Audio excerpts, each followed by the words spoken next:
Hello people, welcome back. Just got a nice warm up in. This week we're gonna be checking out some new spots that none of you have seen before. These are all gonna be brand new locations and spots that we're gonna be training at, so that'll be nice. And on top of that, we're also gonna be talking about the topic of making money in parkour. I've had a few friends kind of reach out and ask me, you know, like, what's the plan to monetize this stuff? And to be honest with you, it's extremely hard. And we're gonna kind of discuss the topics and routes to take to make money in it, because it's brutal out there. Like, it is not easy to make money in this sport. So we'll get into that later, but first, some bits.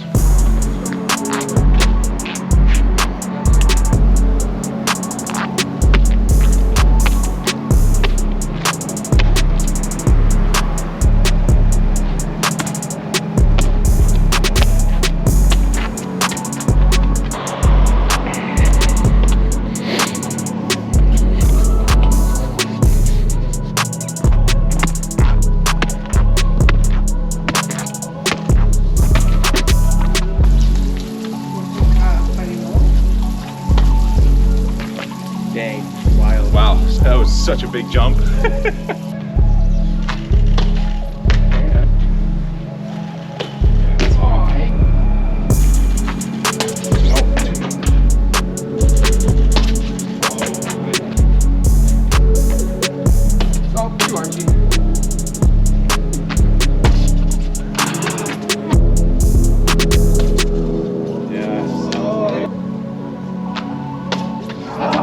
Dude, it's so thin. Like, she's a thin rail. She's going down. Yeah. Yes. Nice. There you go. Dude, I feel this too much. All right, I'm not gonna waste time trying to stick that. It's just a little challenge we found. This is a cool spot. There's just not much to do. So I think we're gonna move on, try and find something different.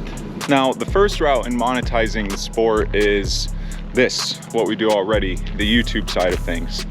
The only downside is, even once we do get monetized, how the videos are performing, like, the amount of money we would be getting from it is minuscule. And we still aren't technically monetized. Like, we've hit the subscriber count, but we still have 1,500 watch hours that we need to accumulate. And the thing is, that's gonna reset in February because it's over the course of a 12-month period. So all the time and watch hours that I got in February when I first started making videos is gonna disappear. And that was the highest peak of watch hours I had last year. So it's gonna take us quite a while to get monetized. But the good thing is, once we are monetized, we can set up the join membership, which is gonna be the main thing to really kind of help bring in revenue through the YouTube channel. Very similar to store, we would just do an extra video a week showing behind the scenes or like sneak peeks at projects or anything that we're working on. And that would be the best way to kind of monetize the YouTube channel in the beginning, because based on views and the performance of the videos, it's just not gonna be the route to go.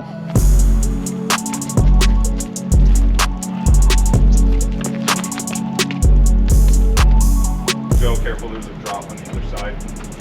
Oh God, the walls are tall, man. I was hoping they were just a little bit shorter so we could actually do some basic stuff.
though, kind of just looking at stuff here.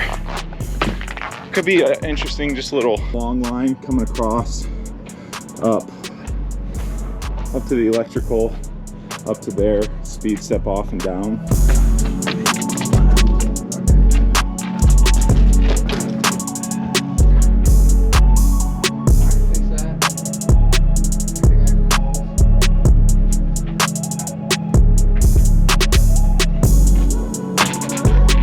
The next thing, which is most common in the parkour industry, is just merchandise.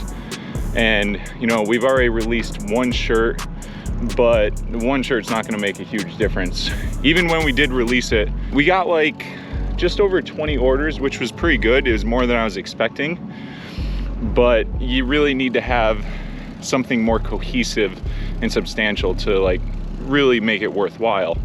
So the next step would be basically creating a whole line that has a theme to it. And I would need to get help with that because that's just not my area of expertise. But I have a couple ideas kind of floating around. The biggest thing is just making sure the designs are good enough and then getting the clothing made. You know, the biggest thing with clothing is I don't want to do just like simple logos on there. Like I kind of want to have someone help design the clothing from the ground up, but that takes a lot of effort, a lot of time, and also a good amount of money. So that's something we'll work towards in the future, but for right now we're going to keep it simple.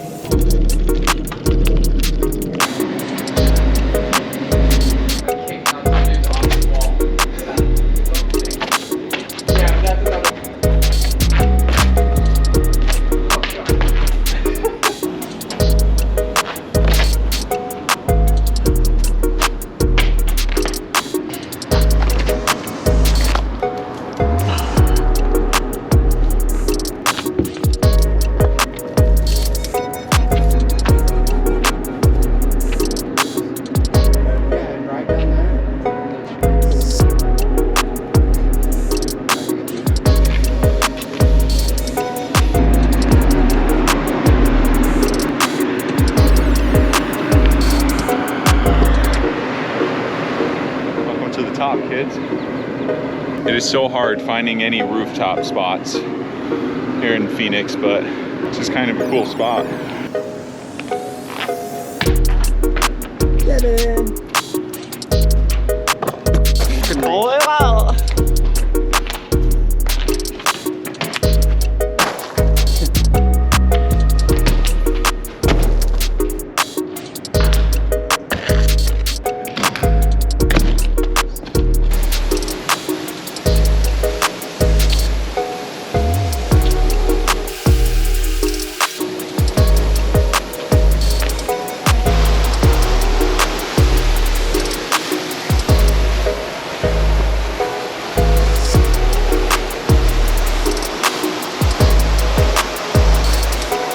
The next thing that would be a good way to try and monetize the sport is long form content.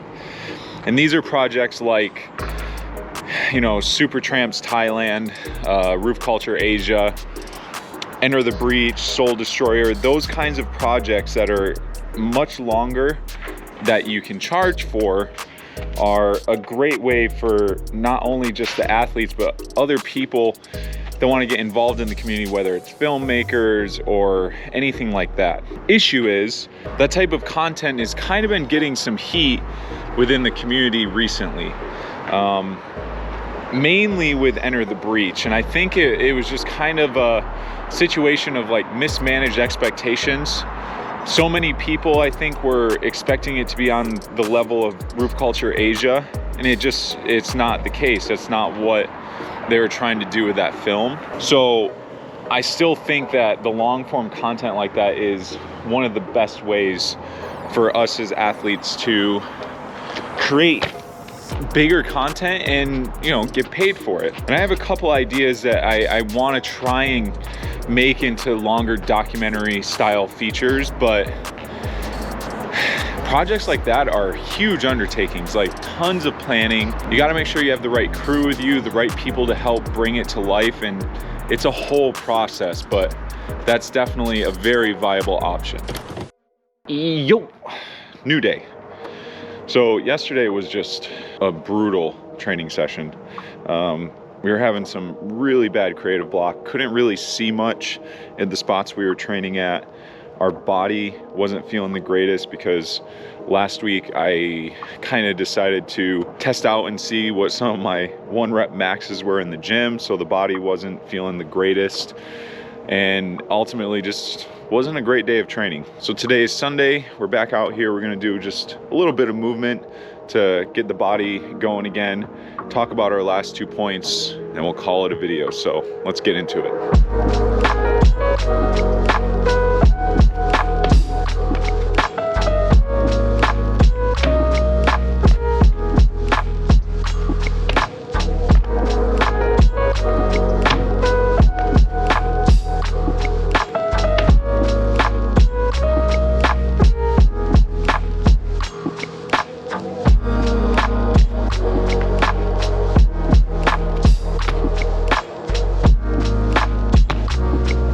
This is a tough one because it's a little bit down. It's such a short jump. Like, I don't have to put any power in, so it's just super easy to overpower it. A big option that some of the community has been utilizing is sponsorships and ads. But again, there's a few things that are a downfall for those. Now, ads and videos like that are what I do for a living. I help companies create commercials and promotional content for their brands. And I have some cool ideas that will incorporate parkour into some brands, but here's the catch. The majority of companies don't want to work with content creators that have small social media followings, unless I can find some really small local companies that are open to the idea. I've chatted with a couple companies and pitched a couple ideas, and they straight up said, unless you have 10,000 followers, we're not really interested. Because at the end of the day, I'm not creating content that's gonna go viral. Like, I'm catering to beginners in the sport and trying to make the sport more accessible to people that are interested in it. I'm not the type of content creator that is doing stuff that is gonna go viral on social media. The other side of that spectrum with sponsorships, all sponsorships really are now are clothing brands that if you buy their shoes or their clothing and you wear it, they will potentially share your post to their social media account, which is a good way to, you know, get some new eyes on your content. But it's not like, that's not how I want to do this stuff. Like, I'm not going to push some other brand just to help my social media following. If anything, I will create my own brand of clothing or whatever the case is and do it that way. All those companies, I don't think they really have proper sponsorships to help financially assist athletes. It's you buy and wear our clothing, we'll share your stuff on our social media page every now and then. Those are a couple more options, and I think the ad side of things is a little bit more viable, and I think I could create some cool content, but I have to have a social media following. And right now I have more subscribers on YouTube than I do followers on Instagram, that's not the case for most people. So that one is just gonna be on the back burner until we can just keep growing.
Finally, the last route which I could take would be that of competition. And by that I mean the chase tag series or skill comps, speed comps, stuff along those lines, which in the past I've expressed some interest in, mainly the speed and skill comp side of things, but the chase tag stuff doesn't really interest me. There's just too much theatrics that goes along with it, and honestly, like, that style of training is that's not what got me interested in the sport in the first place. So I would be staying away from that. The skill comp side of stuff though, like, it would be worth it purely just in terms of networking, meeting more people, getting my name out there, and ultimately just trying to build a bigger audience. So that might be something we do in the future, is just finding some local ones, but we'll see. So those are the routes to take to monetize the sport. And honestly, no matter which one you decide to go with, it's gonna be a tough road. So at the end of the day, you just have to stick with it. We're gonna keep grinding, keep doing our stuff, and keep growing within ourselves in the sport, and not worry too much about the financial side of things, because, you know, I have my work that I do, and this is honestly more of a hobby. And if I can make money from it, it'd be ideal. But if I can't, I'm not gonna stop doing it. Like, that's not why I did it in the first place. I didn't start doing parkour to make money. But if I can, that would be nice. So I hope you guys enjoyed the video. It was a rough one, not the best week of training. We had a lot of creative block and things just were not presenting themselves to us. So get out there, get some training in, have a good week, have a good weekend. I'll see you in the next video.